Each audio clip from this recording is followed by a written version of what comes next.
Assalamualaikum warahmatullahi wabarakatuh.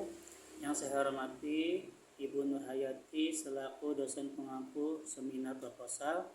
Perkenalkan, nama saya Yudi Setiadi. Saya akan mempresentasikan proposal penelitian saya yang berjudul Analisis Prosedur Discrete Trial Training atau DTT dalam pembelajaran konsep penjumlahan pada anak ADHD di rumah belajar ceria. Alasan pengambilan judul yang pertama, anak ADHD mengalami kesulitan dalam memahami konsep dasar pembelajaran penjumlahan dikarenakan anak tersebut kurang fokus dan mudah terdistraksi. Yang kedua, metode pembelajaran secara konvensional belum mampu menyesuaikan karakteristik anak ADHD. Yang ketiga, penerapan metode DTT di rumah belajar ceria belum dianalisis secara mendalam. Untuk selanjutnya, batasan masalah. Yang pertama, penelitian hanya membahas mengenai prosedur DTT dalam mengajarkan konsep penjumlahan. Yang kedua, subjek penelitiannya adalah anak-anak ADHD yang belajar di rumah belajar ceria. Yang ketiga, materi terbatas pada penjumlahan angka 1 sampai 10. Pesan masalah. 1. Bagaimana prosedur DTT diterapkan dalam pengajaran konsep penjumlahan kepada anak-anak ADHD. Yang kedua, bagaimana respon anak ADHD terhadap penerapan DTT. Yang ketiga, apa saja hambatan dan faktor dalam pelaksanaan DTT di rumah belajar ceria.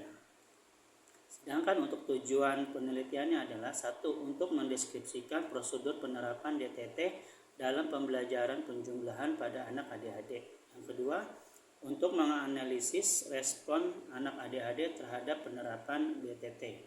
Yang ketiga, untuk mengidentifikasi hambatan dan faktor pendukung penerapan prosedur DTT di rumah belajar ceria.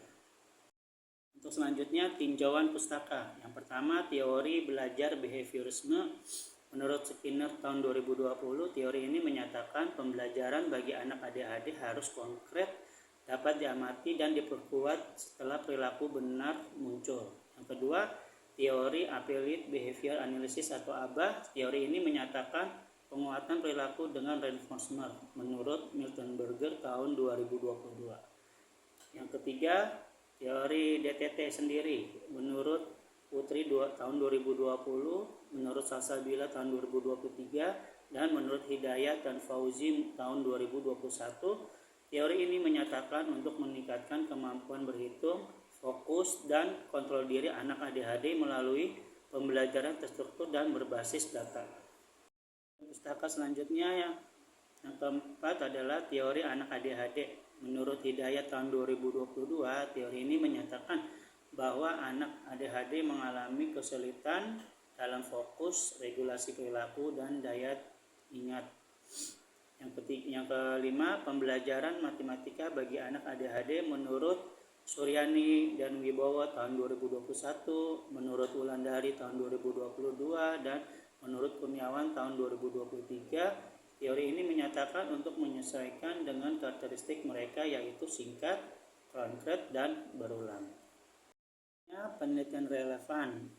Yang pertama, Putri tahun 2020, judul penelitiannya penerapan DTT terhadap meningkatkan kemampuan berhitung anak ADHD. Dengan hasil penelitiannya itu, DTT meningkatkan kemampuan berhitung anak ADHD melalui pembelajaran terstruktur dan penguatan positif. Yang kedua, menurut Hidayat dan Fauziah, dengan judul penelitiannya adalah intervensi perilaku dalam pendidikan anak berkebutuhan khusus.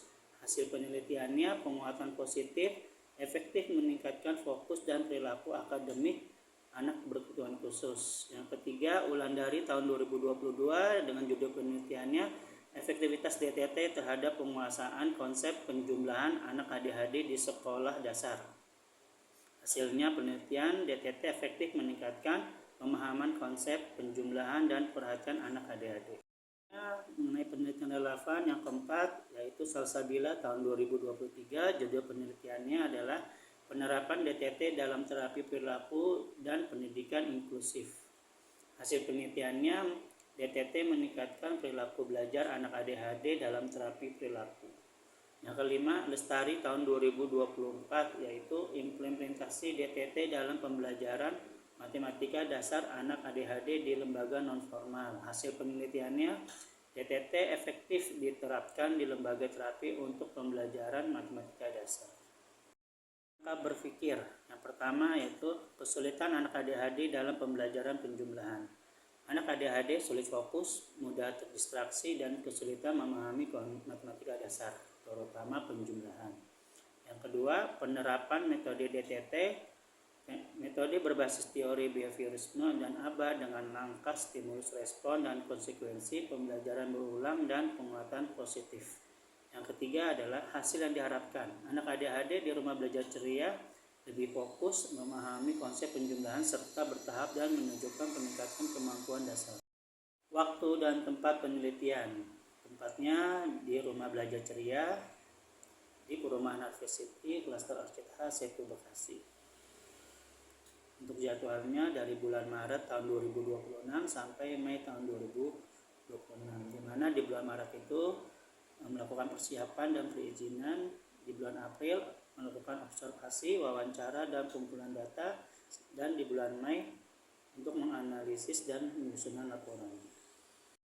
Metode dan desain penelitian menurut Sugiono tahun 2022, jenisnya kualitatif deskriptif, tujuannya untuk mendeskripsikan penerapan DTT dalam pembelajaran penjumlahan.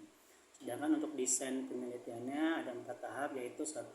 Persiapan, 2. Pengumpulan data, 3. Analisis data, 4. Penarikan kesimpulan. Dan teknik sampling menurut Sugiono tahun 2022, di mana subjeknya 2 anak dengan diagnosis ADHD dengan usia 6-7 tahun.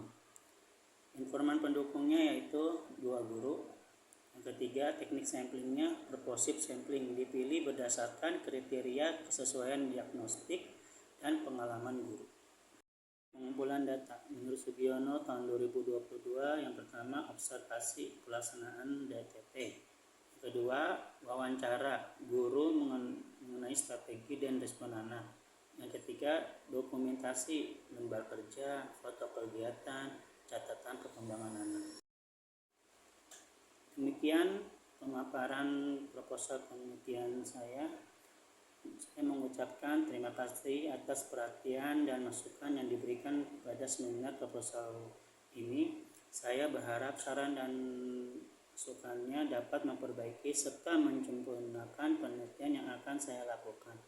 Mohon dukungan agar penelitian ini dapat berjalan dengan baik dan mencapai hasil yang diharapkan. Wassalamualaikum warahmatullahi wabarakatuh.